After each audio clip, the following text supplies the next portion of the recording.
어느 들어오십니까? 네. 날이 많이 더워졌죠. 네. 이게 컨디션 유지하기도 쉽지 않고 공부하기도 쉽지 않고.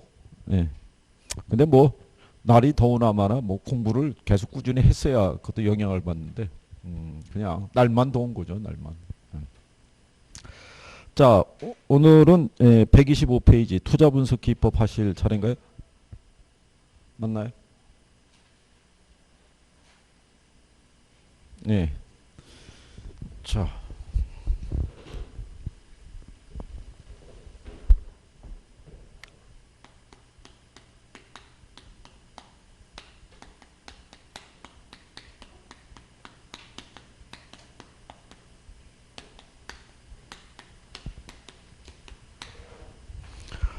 예, 여기는 시험상에서 매년 평균 한 3문항에서 4문항 뭐 이 정도 나오고요. 계산 문제가 이제 한두 문항 정도는 이제 매년 출제가 된다라고 보시면 돼요. 그래서 이제 우리 지난번에 알려드렸지만 여기 요 투자 분석은 요거를 기초로 이루어져요. 예, 현금 흐름 또는 현금 수지라고 얘기를 해요. 그죠? 근데 요 현금 흐름은 영업 현금 흐름이라는 게 있고, 예, 매각 현금 흐름에 이제 두 가지를 우리가 구해야 되고요. 이걸 이제 구하고 난 다음에 요 기법을 우리가 쓸 수 있을 때, 이게 할인 기법이 있고요. 비할인 기법이 있을 때, 할인 기법은 얘네 둘을 다 구해야지 우리가 쓸 수 있고요. 그 다음에 비할인 기법은 예, 영업 현금 흐름만 이제 구해도 우리가 쓸 수 있다. 뭐 이렇게 생각하시면 되겠죠. 그래서 이제 공통적으로 얘가 이제 기본인데 시험상에서는 이제 영업 현금 흐름을 중심으로 출제했는데 근래는 이제 매각에 대한 것도 언급을 해요. 이제 거기에 관한 것도 구별을 할 수 있으셔야 돼요. 자, 그래서 이제 제일 먼저 거기 보면은 이 현금 흐름을 이제 우리가 측정을 할 때요. 제일 먼저 나오는 게 영업수지 계산이라고 해놨죠. 그게 영업현금 흐름이라고 보시면 돼요. 예.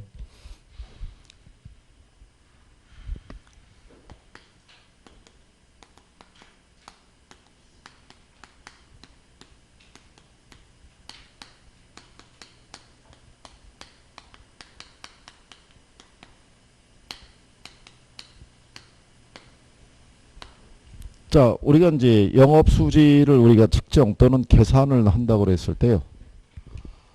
영업수지에 대한 거는 이제 이렇게 보시면 되죠.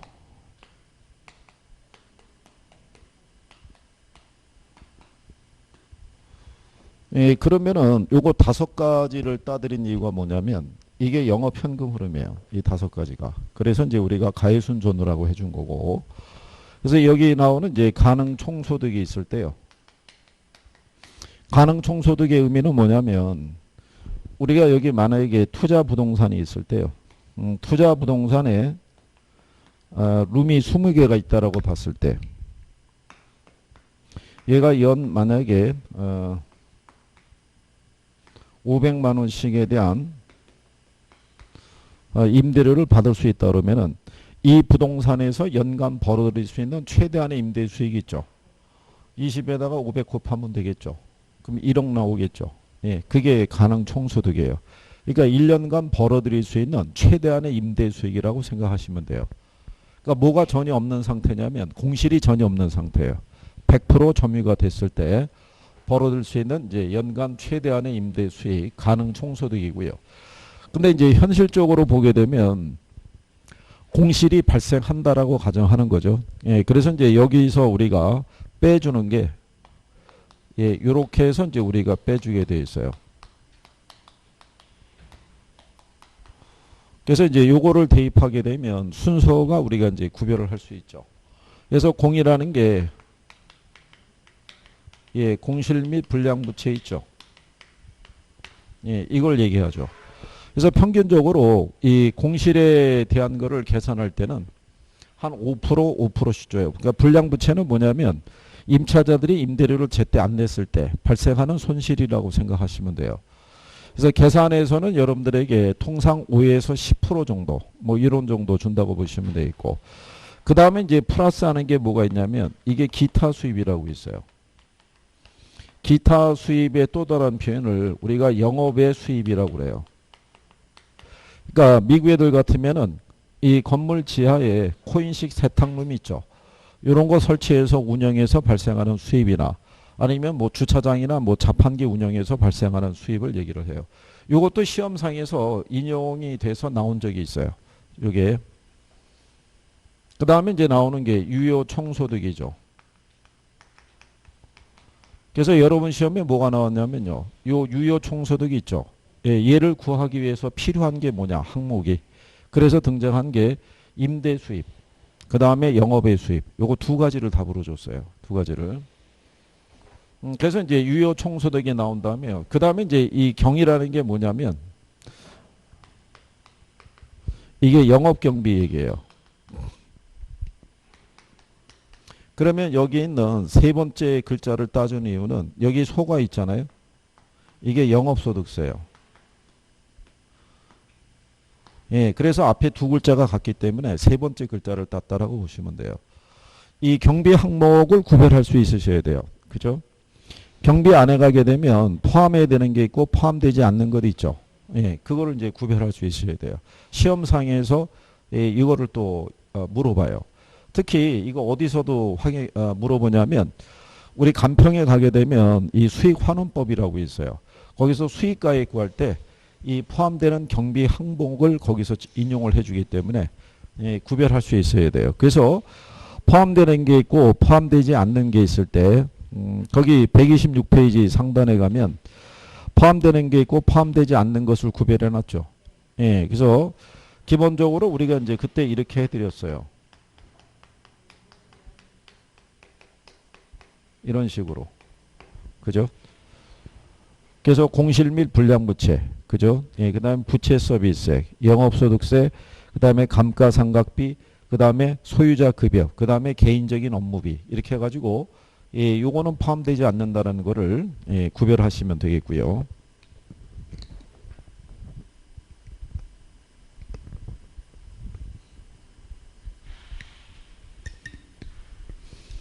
그 다음에 이제, 그 영업경비를 빼면 나오는 게 뭐가 있냐면요. 예, 그러면 이제 순영업소득이 있어요. 근데 우리가 계산을 할 때는 이 순영업소득이 중심이 된다라고 생각하시면 돼요. 여기 있는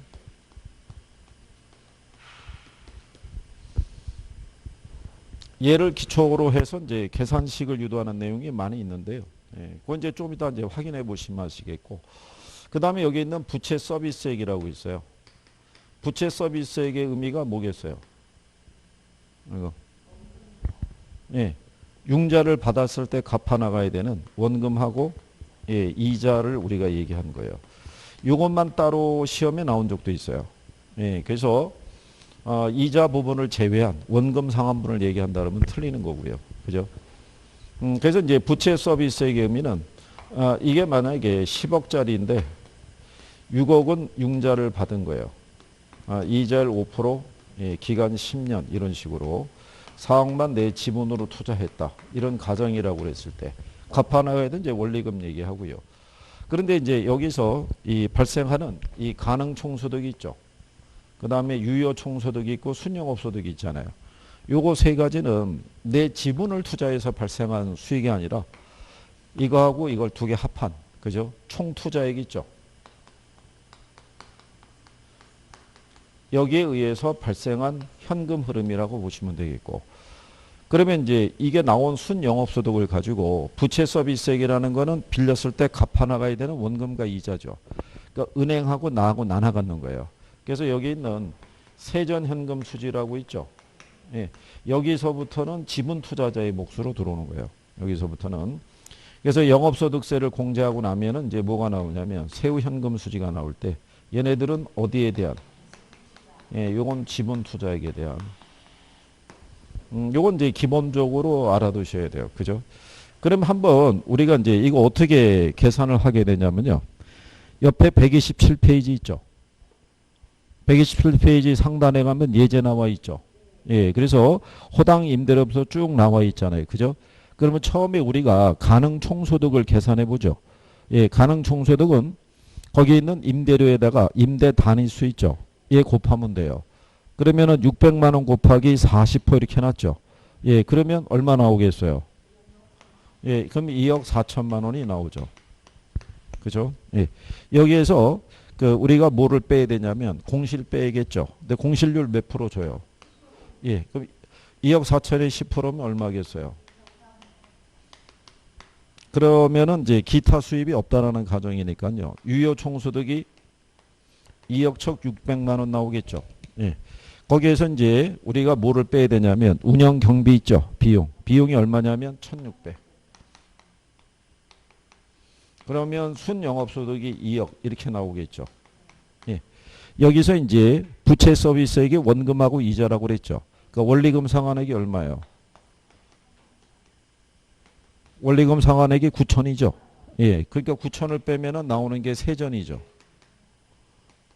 그러면 여기서 이제 영업소득세를 계산해야겠죠. 그렇죠? 그러면 영업소득세를 계산하는 공식이 왼쪽 페이지 있죠. 거기 중간에 가면은 영업소득세의 계산 과정이라고 돼 있어요. 그죠? 예. 거기 보면 영업소득세를 계산할 때 거기 보면은 대체충당금이라고 있죠. 근데 여러분 시험에는 대체충당금을 반영을 안 해줘요. 왜 그러냐면 여기서 이렇게 빼면 되는데 대체충당금이 들어가 있으면 플러스에서 마이너스 시켜야 되니까 번거롭다고 보는 거예요. 그러니까 그거를 계산상의 편의로 해서 빼버려요. 그 우리가 영업소득세를 계산하려고 그러면 순영업소득이 지금 2억이죠. 이자가 얼마겠어요?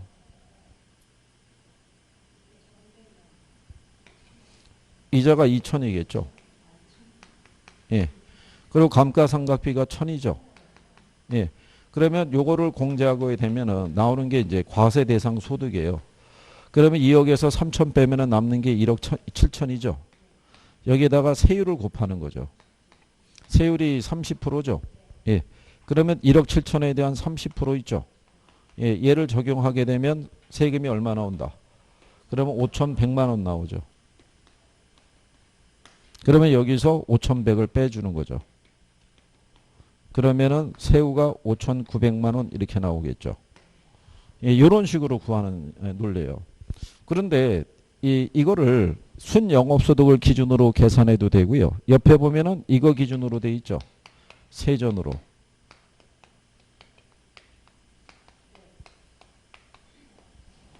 자, 이렇게 돼 있을 때 순영업소득을 기준으로 계산하나 아니면은 세전을 기준으로 계산하나 이건 똑같아요. 세금은. 여기서 보면은 세전이 얼마예요? 1억 1,000이잖아요. 원금 상환이 얼마겠어요? 원금 상환. 자, 여기서 출제자는 주는 거예요. 원리금 상환액이 9천이잖아요. 근데 이자가 2천이잖아요. 그럼 원금 상환은 7천이죠. 그렇겠죠? 그 다음에 감가상각비는 그대로 1,000이잖아요. 그러면 1억 1,000에다 7천 더하면 1억 8천이죠. 거기서 1,000 빼면 똑같잖아요. 1억 7천. 얘나. 그럼 똑같은 세율을 적용하니까 세금의 크기는 똑같죠. 그럼 세전을 기준으로 계산하나 순영업소득을 기준으로 계산하나 계산값은 똑같이 나와요. 근데 이제 얘가 활용이 되는 거는 제가 볼 때는 계산을 하라고 유도하기보다는 지문으로 나올 가능성이 있죠. 그러니까 영업소득세를 계산하기 위해서는 세전에다가 원금이 있죠. 그 다음에 감가상각액을 공제해서 과세대상 소득을 추정해야 된다. 뭐 이런 식으로. 그러면 얘만 기억하고 있는 사람은 순영업소득이 안 나오고 세전이 나오면은 순간적으로 이게 아닐 거라고 생각할 수도 있다는 얘기죠. 그러니까 뭐 그런 정도. 그래서 이렇게 구하는 거라고 생각하시면 돼요. 영업현금 흐름에 대해서. 자, 이런 얘기고요. 예, 그 다음에 매각현금 흐름이라고 해서요. 126페이지 하단에 있어요. 그죠?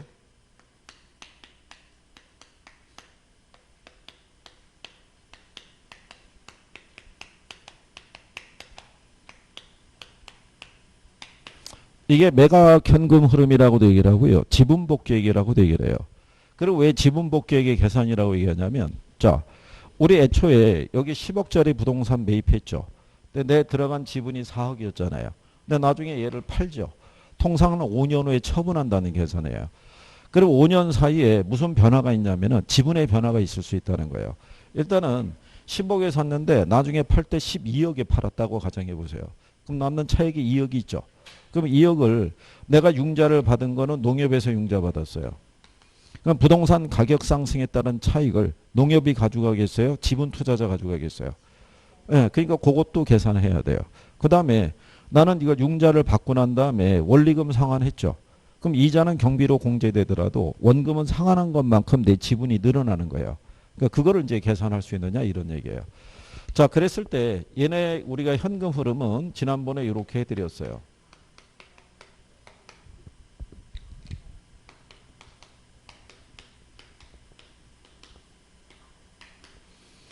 이게 원래는 요게 매도 가격이에요. 여기에다가 뭐를 빼는 거예요. 그러니까는 이게 앞에 두 글자가 같으니까 어쩔 수 없이 세 번째 걸 딴 거예요. 그죠? 그리고 원래는 이게 여기서 하게 되면 현금 흐름을 얘기하면은 매도 가격이 있죠. 예, 그 다음에 순매도액이 있죠. 이렇게 잘려야 되는데 그러면 정리하기가 또 힘드신가 봐요. 그래서 그냥 전체를 묶어버린 거예요. 그래서 여기에서 이제 우리가 빼주는 게 미상환 저당장금이 있죠.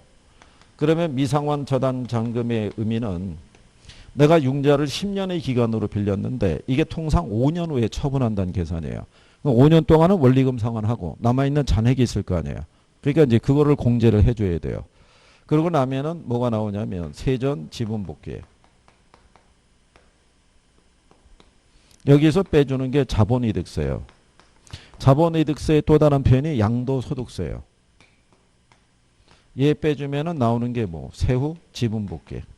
그래서 이 흐름에 대한 것도 근래에는 인용을 해줘요. 이게 두 개를 같이 써주기 때문에 그래서 주로 많이 활용할 수 있는 게 요 미상환 저당장금이 있죠.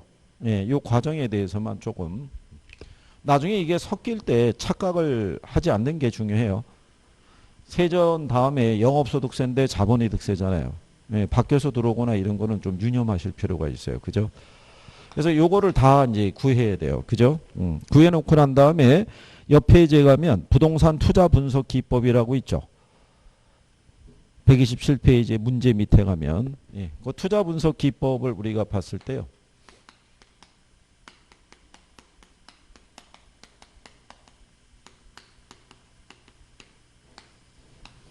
일단 먼저 거기 보시면은 투자 분석 기법 체계라고 해놨죠. 할인법이 있고 비할인법이라고 해놨죠. 그건 기본적으로 정리가 돼야 돼요. 그거는 이제 무슨 의미냐면 우리가 지난번에 할인 기법을 이렇게 설명했어요.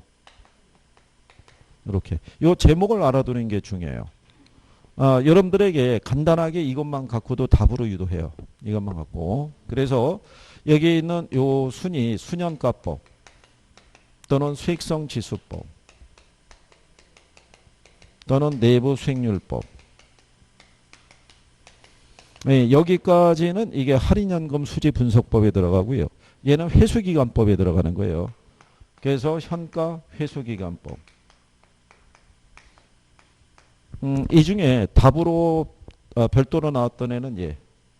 수익성 지수는 화폐 시간 가치를 고려하지 않는다. 그럼 틀리겠죠. 예. 그 다음에 현가 회수기간법 화폐 시간 가치를 고려하지 않는다. 그러면 틀릴 거 아니에요. 그래서 이제 여기 있는 얘네가 할인기법이라고 얘기하는 거는 여러분들에게 할인기법이라고 주어지지 않고요. 뭐라고 나오냐면 화폐의 시간 가치 있죠. 예, 이거를 반영을 했느냐 안 했느냐 이 차이점이에요. 그러니까 미래 발생하는 현금 흐름을 다 현재 가치로 할인해서 판단하는 방법이에요. 그래서 이 제목은 확실하게 구별을 해줘야 돼요. 그래서 우리가 앞글자 따갖고 이렇게 해준 거예요. 이렇게. 그리고 우리가 지난번에 얘기했지만 여름철에는 이거 회 조심해야 된다고 그랬죠. 그래서 회계적 이익률법 또는 회수기간법은 예, 요거는 화폐 시간 가치를 반영하지 않은 방법이라는 거. 예, 그거는 기본적으로 정리를 해 주실 수 있어야 돼요. 간단하게 물어보는 거니까. 자, 그러면 이제 그 밑에 가면 화폐 시간 가치를 고려하지 않는 방법. 그래서 제일 먼저 나오는 게 뭐가 있냐면 어림셈법이라고 있죠. 예, 걔도 별표해야 돼요. 그러면 이 어림셈법이라는 건요. 얘는 여러 종류의 이 현금 수지 있죠. 예, 이거를 승수하고 수익률로 표시해서 그 크기에 의해서 투자 판단하는 방법이에요. 그죠? 그럼 여기 보시면은 여러 종류의 뭐가 있어요. 예, 현금 수지가 있을 때. 그 현금 수지가 저거라고요. 가위순전호. 쟤를 승수하고 수익률로 표시하겠다는 거예요. 자, 그랬을 때 여기서 이제 여러분들이 요거를 구별할 때 제일 먼저 보게 되면 승수법에 들어가면요. 제일 먼저 나오는 게 총소득 승수라고 있죠. 근데 요 총소득이라는 거는 출제자가 가능 총소득을 쓸 수도 있고요. 뭐를? 예, 유효 총소득을 쓸 수가 있어요. 그죠? 예. 그래서 요거는 우리가 지난번에 식을 구별할 때 우리가 승수의 의미가 뭐라고 그랬어요? 승수의 의미가. 승수. 요 승수가 이게 회수 기간을 얘기하는 거예요. 여러분이 투자한 돈을 회수할 때 걸리는 기간이 있죠. 그 기간은 긴 게 좋겠어요? 짧은 게 좋겠어요? 예, 그게 짧아지려고 그러면 분모가 커져야 돼요. 그래서 요 승수 앞에 있는 요 총소득이 있죠. 예, 이게 분모로 들어가는 거예요. 그리고 아까 얘기했지만 가능 총소득, 유효 총소득, 순영업소득은 총투자액 있죠. 예, 여기에서 이제 비롯된 것이니까. 그러니까 가령 예를 들어서 이거 가지고 이거 회수할 때까지 몇 년 걸리냐 이거예요. 그렇죠? 그 다음에 나오는 게 순소득 승수가 이렇게 있어요. 그러면 얘도 요 승수 앞에 있는 요 순소득이 있죠. 예, 이게 분모로 들어가면 돼요. 이게 순소득이라는 게 결국 순영업소득이에요. 그렇죠? 얘도 무슨 투자예요? 그럼 두 개의 논리는 뭐냐면 얘들 가지고 이 총투자액 회수할 때까지가 몇 년 걸리냐 이거예요. 근데 이걸 이제 여러분들 시험에 어떻게 인용을 해줬냐면 이렇게 해준 거예요. 총투자액 있죠. 이게 15. 그 다음에 유효 총소득 승수 있죠. 얘는 6. 그 다음에 영업경비 있죠. 예, 영업경비가 유효 총소득 있죠. 대비 40%. 예, 이렇게 준 상태에서 순소득 승수를 구하시오. 이런 게 이제 지문에 있었어요. 얘를 구하라고. 근데 이거는 분수식 계산하는 건 똑같아요. 그렇죠? 우리가 저기 경제론에서 탄력성 계산할 때부터 얘기해 드린 거죠. 분수식에서는 3개 변수가 있는데 2개 변수는 주는 거예요. 2개 변수. 나머지 하나만 구하면 돼요. 그죠? 자, 그랬을 때 여기 보면은 총 투자액은 얼마를 줬어요? 15. 근데 여기 보면 유효 총소득 승수라고 그랬죠. 그러니까 여기서 이걸 쓰겠다는 거예요. 유효 총소득을 줬으니까. 그러면 이렇게 되겠죠. 얘가 얼마고요? 얘가 6이란 얘기잖아요. 그러면 얘를 구하면 되죠. 그럼 얘를 구하는 게 뭐겠어요? 나누면 되죠.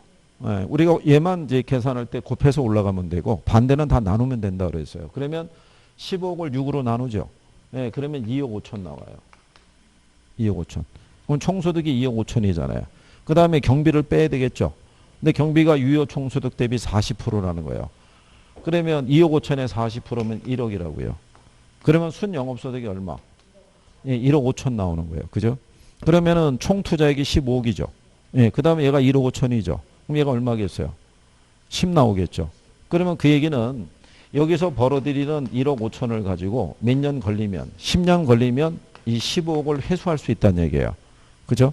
근데 여기는 지금 6을 줬잖아요. 이게 15억이고, 얘가 2억 5천이고. 그죠? 예, 그러면 총소득 승수하고 순소득 승수를 비교하면은 얘가 더 크죠. 얘가 더 큰 이유가 왜 그러겠어요? 얘가 수익이 작잖아요. 수익이 작으니까 회수기간이 길어지는 거예요. 얘가 수익이 크니까 회수기간이 짧아지겠죠. 그래서 이 승수라는 거는 투자한 돈을 회수할 때까지 걸리는 기간을 얘기한다고요. 이해하시겠나요? 그래서 이게 또 시험에 나온 거예요. 동일한 투자안의 경우 총소득 승수와 순소득 승수를 비교했을 때 얘가 더 크다라고 나온 거예요. 그건 맞는 표현이겠죠. 그 다음에 이제 우리가 세전 현금 수지 승수라고 있어요. 그죠? 그럼 얘도 똑같은 거예요. 여기 승수 앞에 있는 요 세전이 있죠. 네, 얘가 일로 들어가는 거예요. 근데 아까 세전하고 세우는 무슨 투자액에 대한, 그렇죠? 지분 투자액. 그럼 이거는 세전 현금 수지 가지고 투자자가 투자한 이 지분을 회수할 때까지 몇 년 걸리냐를 측정하는 거예요. 그 다음에 세후가 있겠죠.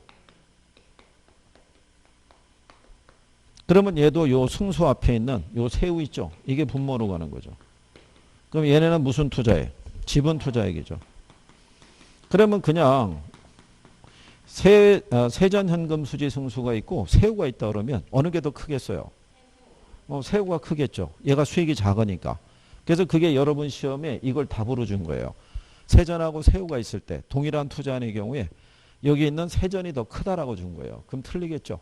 예, 그리고 이제 또 한 번 여러분들에게 시험에서 준 게 뭐냐면 승수 값이 클수록 자본회수 기간이 짧아진다 이렇게 준 거예요. 그럼 틀릴 거 아니에요. 그게 답이었어요.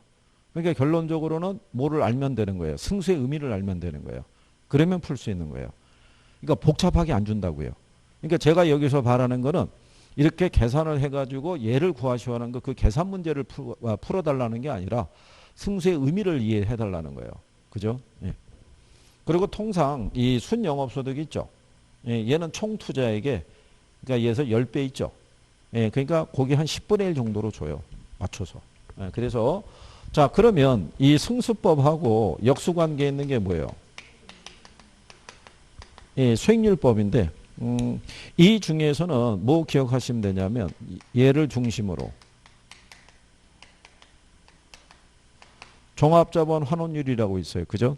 예, 줄여서 그냥 예, 종합환원율 또는 자본환원율 이렇게 표시하는데요. 얘는 총투자액분의 순영업소득의 크기예요. 이걸 이제 백분율로 나타낸 거고요. 이제 수식돼 있다고 보시면 되는데 여기 있는 종합자본환원율하고요. 여기 있는 순소득승수하고 역수예요. 이걸 답으로 낸 적도 있어요. 올바른 거 고르라고 그래놓고요. 종합자본환원율의 역수는 순소득승수다. 이렇게 준 거예요. 자, 그랬을 때 여러분들이 여기 보시면은 얘가 승수가 10이죠. 네, 승수가 10이잖아요. 분모 분자가 바뀌죠. 그러니까 얘를 식을 정리할 수 있으면 이 식도 정리가 되는 거예요. 뒤집으면 되니까. 그럼 여기 총 투자액이 15억이잖아요. 얘가 1억 5천이죠. 그럼 얘도 10%예요.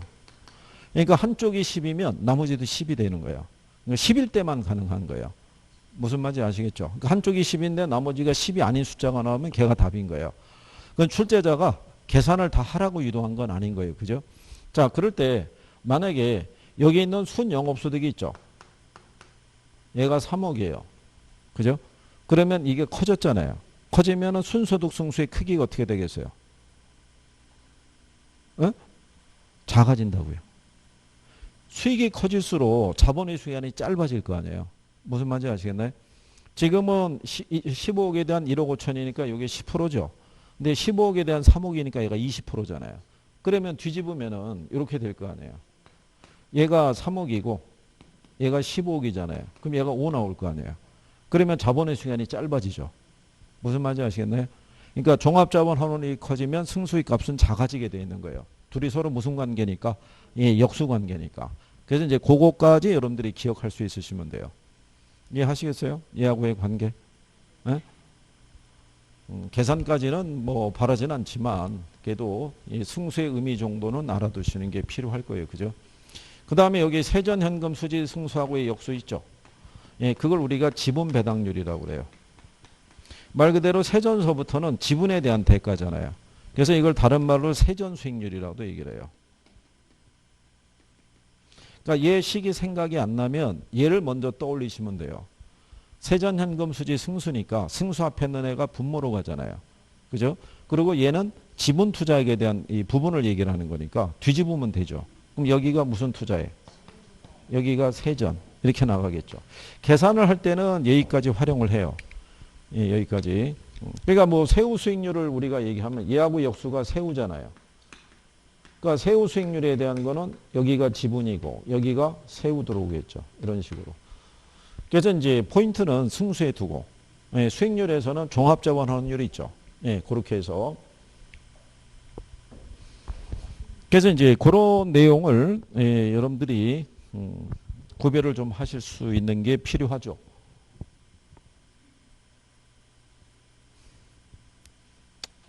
나오면 어떻게 뭐 확인은 되시겠어요? 괜찮아요. 뭐 우리가 뭐 계산을 반드시 해야 된다 뭐 이런 건 아니니까요. 대신에 이론에 대한 정도, 용어 정도는 구별할 수 있으셔야 돼요. 용어 정도는. 자, 그 다음에 이제 그 128페이지에 가면 상단에 비율 분석법이라고 있죠. 예, 걔도 별표해야 돼요.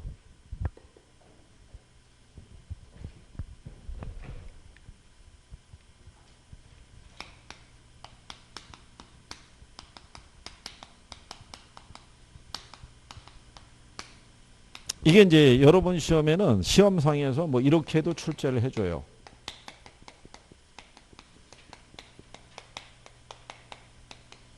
재무비율과 승수에 관한 내용이다. 맞는 거 골라라, 틀린 거 골라라. 이렇게 두 개를 묶어서 낼 때도 있고요. 근래 보면은 비율 분석법만 따로 출제하기도 하고 계산 문제로도 나오기도 하고 그래요. 그래서 제일 먼저 나오는 게 대부비율이에요. 대부비율의 또 다른 표현으로 많이 쓰는 게 담보인정비율이에요. 이거를 그러니까 금융에서는 이제 담보인정비율의 표현이 많이 나오죠. 그래서 얘는 부동산 가치에 대한 융자금의 크기 있죠. 이게 이제 백분율이니까 뒤에 이제 이 곱하기 100에 대한 거는 다 이렇게 수식돼 있다라고 생각하시면 되겠죠. 그렇죠? 그러니까 가령 예를 들어서 대부 비율이 50%라고 이렇게 주죠. 예, 그 얘기는 부동산의 가치가 100이라고 가정했을 때 융자금의 크기가 절반이란 얘기죠. 그죠? 그래서 여러분들이 왜 부동산을 담보로 해서 융자를 받을 때 이 비율의 크기를 기준으로 해서 우리가 융자를 받았던 그런 시절이 있죠. 그래서 이제 부동산의 가치를 기준해서 대부 비율을 정부가 50%로 통제하면은 1억짜리 부동산이면은 5천만 원까지는 융자를 받을 수 있다 이렇게 규정을 해준 거죠. 그래서 이 비율이 점점점 커지면 어떻게 돼요? 융자를 받을 수 있는 규모가 커지죠. 예, 그러면은 예, 부동산에 대한 거래가 좀 늘어난다고 얘기할 수 있죠. 자, 그랬을 때 이 대부 비율은 얘하고 밀접한 연관성이 있다고 그랬죠. 부채 비율과. 부채 비율은 지분에 대한 부채의 크기를 나타낸 거죠. 그러니까 지분이라는 게 요게 자기 자본이고요. 부채라는 게 요게 타인 자본이죠. 그죠? 그래서 지금 여기 우리 지난번에 해봤지만 대부 비율이 50%잖아요. 그럼 부채 비율이 얼마? 예, 이게 100% 나오죠. 이게 100% 나온다는 얘기는 전체를 100으로 봤을 때 빌린 게 얼마예요? 50이잖아요. 그럼 내게 50이죠. 50분의 50 하면 1이죠. 곱하기 100이 있으니까 몇 프로? 100%. 여기까지는 여러분 시험 지문에 나온 거예요. 그죠? 그래서 여기서 얘가 60%면은 얘가 몇 프로? 그러면 150%. 그죠? 아니, 얘가 60이라고 그러면 얘가 60이고 얘가 40이니까 40분의 60 하면은 1.5 나오잖아요. 곱하기 100 하면은 얼마? 150% 이렇게 나오겠죠. 근데 시험에서의 답은 이 분모 분자의 표기를 바꿔서 줘서 틀리게 준 거예요.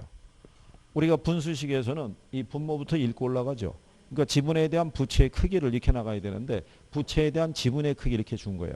그러면서 뒤에 문장에다가 대부 비율이 50%일 때 부채 비율은 100%다 이렇게 준 거예요. 그러니까 뒤에 수치는 맞게 준 건데 앞에 그것만 바꿔서 준 거예요. 앞에 것만. 괜찮아요. 뭐 이렇게 자꾸 하다 보면 익숙해지는 거죠. 처음에는 늘상 낯설잖아요. 그죠? 시간이 지나야 이제 조금씩 익숙해지는 거죠. 예, 그래서 이제 그런 내용이고요. 예, 그 다음에 이제, 얘는, 기억을 해 주셔야 되는 게 부채 감당률이 있죠. 이 부채 감당률은 융자 상환 능력을 측정할 때 쓰는 거예요.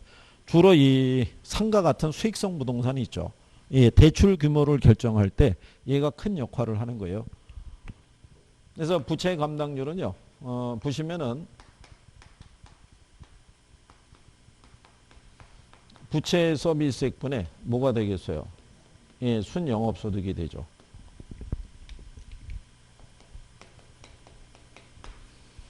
그래서 이제 부채 감당률은요, 요 순영업소득이 부채 서비스액의 몇 배가 되는가를 나타내는 비율이기도 해요. 그죠? 얘가 만약에 1.5라고 주죠. 예, 1.5란 얘기는 가령 예를 들어서 부채 서비스액이 100만 원일 때 순영업소득이 150이란 얘기죠. 그러니까는 순영업소득이 부채 서비스액의 1.5배가 되겠죠. 그죠? 근데 만약에 B라는 부동산이 있을 때 얘는 이게 100인데 얘가 80이에요. 그러면 100분의 80이면 0.8이죠. 여기서 벌어들인 순영업소득으로 부채 서비스액을 감당할 수가 없어요. 예, 그렇게 되면 융자 상환 능력이 떨어지잖아요. 그러면은 은행 입장에서는 대출 규모를 줄이거나 아니면 추가 담보를 요구하거나, 예, 그걸 확인할 때 기준으로 쓸 수 있겠죠. 그죠? 그래서 부채 감당률은 1보다 어떻게 돼요? 커야 돼요. 예, 그래서 그거를 기억을 하시면 되겠고. 예, 그 다음에 이제 요즘 여러분 시험에 또 등장하는 게 뭐냐면 채무 불이행률이에요. 얘는 채무 불이행의 가능성 여부를 측정하는 거예요. 그죠? 실제로 채무 불이행이 발생한 건 아니라는 얘기예요. 그죠? 그러면 얘는 이제 이렇게 되겠죠. 유효 총소득분의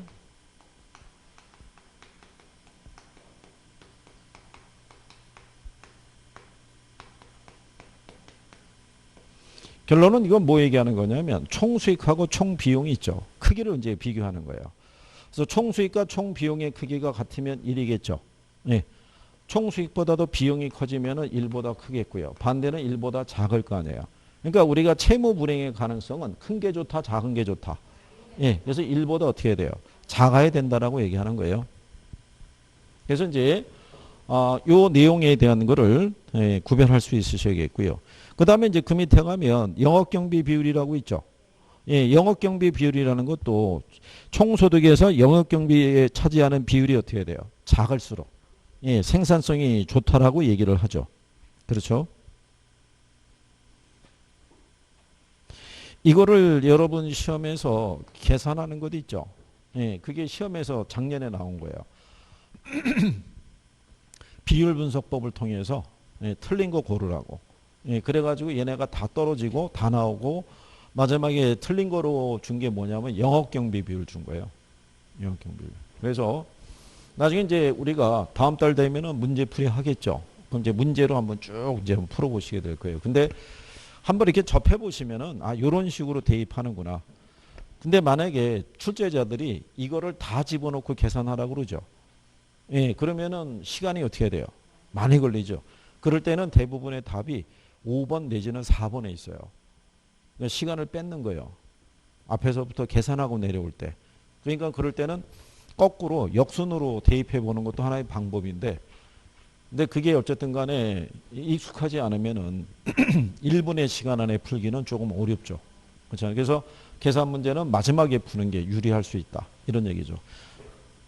돌아가는 순서대로 푸시면은 나중에 오히려 시간이 부족할 수 있는 거예요. 그죠?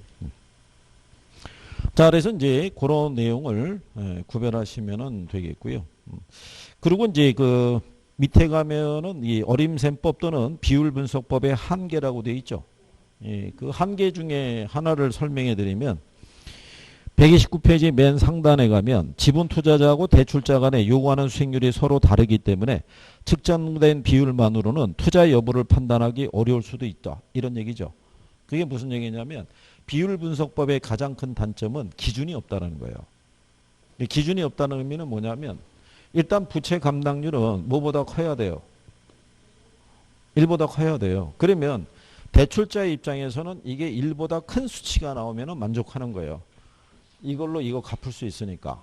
그런데 지분 투자자 입장에서는 요구하는 수익률이 있다고요. 그래서 최소한 자기가 요구하는 수익률이 충족되기 위해서는 이게 1.5 이상이 돼야 되는 거예요. 근데 은행 입장에서는 1보다 크기만 하면 되거든요. 그러니까 서로 기준이 틀리다는 얘기예요. 그러니까 얘가 1보다 크다라고 그래갖고 무조건 이 투자안이 괜찮다, 아니다 이걸 판단하기는 어렵다는 얘기예요. 근데 그게 이제 비율 분석법의 한계라고 생각하시면 돼요. 자, 그래서 이제 여기 있는 어림셈법하고 비율 분석법에 대한 내용을 우리가 이제 알아보신 거고요. 그 다음에 그 옆에 129페이지에 가면 할인현금 수지 분석법이라고 있어요. 그죠? 여기도 이제 또 별표를 하셔야 돼요. 여기도. 그래서 이제 여기까지 하셨으니까 또 잠깐 쉬었다가 정리하시죠.